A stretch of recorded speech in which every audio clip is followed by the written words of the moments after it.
Civil authorities from all over the goddamn place have issued an extremely violent Karen alert, effective until March 1st.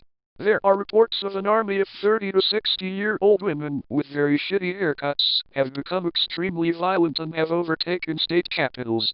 They are all armed with German hand grenades and expired U.S. ballot papers, and they want to speak to the goddamn governor right now. So far, the violent Karens have reached state capitals in the following states: New Jersey, New York, Tennessee, the District of Columbia, Pennsylvania and Rhode Island, and for some reason, the United Kingdom. Is this the end of the world? Probably. This is a big goddamn disaster in the making.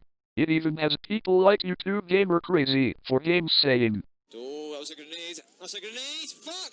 Fuck! Fuck! Fuck! Fuck!"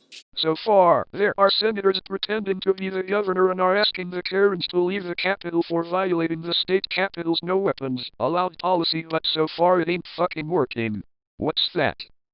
We are now receiving reports that Karens are killing people because they are pissed about Joe Biden being president, along with Trump's social media accounts getting deleted.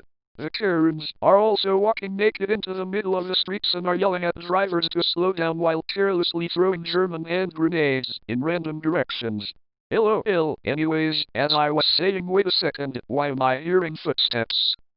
Oh god motherfucking damn shit, Biden is black.